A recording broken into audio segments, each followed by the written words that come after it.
محترم سامعین، آج جہاں ہم خود کو بہت ترقی پذیر سمجھ رہے ہیں اور ہر انسان آج ماڈرن بننے میں لگا ہے، دجالی فتنے اس قدر عروج پا چکے ہیں کہ اس کی انتہا نہ رہی، اور آج مسلمان بھی اپنی ثقافتوں کو عیب سمجھنے لگے۔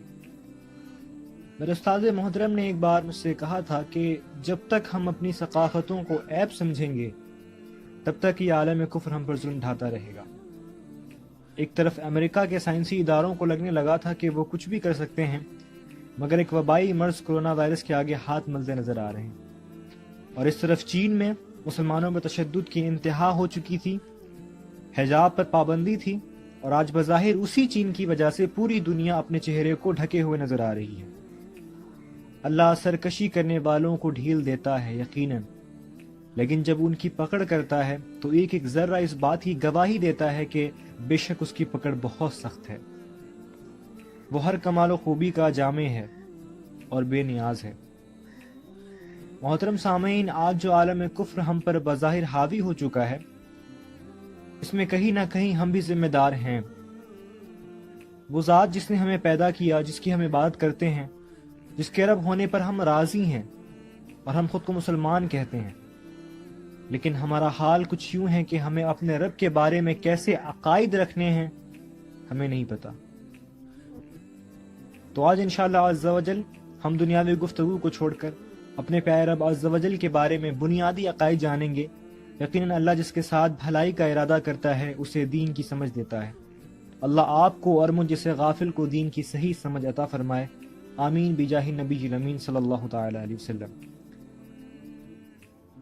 اللہ یعنی معبود حق کے بارے میں ہمارے پیارے دین حق کے کیا عقائد ہیں ہم جانیں گے، اور یہ غیر مسلموں کے لیے بھی ہے جو ہمیشہ جاننا چاہتے ہیں کہ اسلام کیا عقائد رکھتا ہے اپنے رب کے بارے میں، تو انشاءاللہ عز و جل ان کو بھی دین حق کو سمجھنے میں آسانی ہوگی۔ تو اللہ جل جلالہ کی ذات و صفات کے عقیدے یہ ہیں کہ اللہ ایک ہے، وہ پاک ہے، وہ بے مثل ہے، وہ ہر کمال و خوبی کا جامع ہے، کوئی کسی بات میں نہ اس کا شریک نہ برابر، اور اس سے بڑھ کر ہونے کا تو سوال ہی نہیں۔ وہ ماں اپنی صفات کمالیہ کے ہمیشہ سے ہے اور ہمیشہ رہے گا، ہمیشگی صرف اسی کی ذات اور صفات کے لیے ہے۔ اس کے سوا جو کچھ ہے پہلے نہ تھا، جب اس نے پیدا کیا تو ہوا۔ وہ اپنے آپ ہے، اس کو کسی نے پیدا نہیں کیا، نہ وہ کسی کا باپ نہ کسی کا بیٹا، نہ اس کے کوئی بیوی نہ رشتہ دار، سب سے بے نیاز۔ وہ کسی بات میں کسی کا محتاج نہیں ہے، اور تمام عالم سب اس کے محتاج ہیں۔ روزی دینا، مارنا، جلانا اسی کے اختیار میں ہے۔ وہ سب کا مالک ہے، جو چاہے کرے، اس کے حکم میں کوئی دم نہیں مار سکتا، بے اس کے چاہے ذرہ نہیں ہل سکتا۔ وہ ہر کھلی چھپی ہونی انہونی کو جانتا ہے، کوئی چیز اس کے علم سے باہر نہیں۔ دنیا جہاں سارے عالم کی ہر چیز اس کی پیدا کی ہوئی ہے، سب اس کے بندے ہیں، وہ اپنے بندوں پر ماں باپ سے زیادہ مہربان، رحم کرنے والا ہے، اور گناہوں کو بخشنے والا اور توبہ کو قبول فرمانے والا ہے۔ اس کی پکڑ نہایت سخت، جس سے بے اس کے چھوڑائے کوئی چھوٹ نہیں سکتا۔ عزت و ذلت اسی کے اختیار میں ہے، اسے چاہے عزت دے، اسے چاہے ذلیل کرے۔ مال و دولت اسی کے قبضے میں ہے، جسے چاہے امیر کرے، جسے چاہے فقیر کرے۔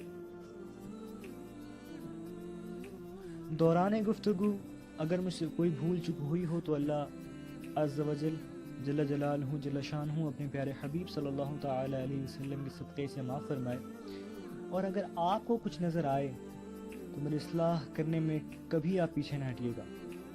جب آپ میری اصلاح کریں گے، اس سے مجھے بہت بہت خوشی ملے گی۔ تو بس اپنی دعائے خیر مجھے یاد رکھیے گا۔ محبت ہو بے باک صداقت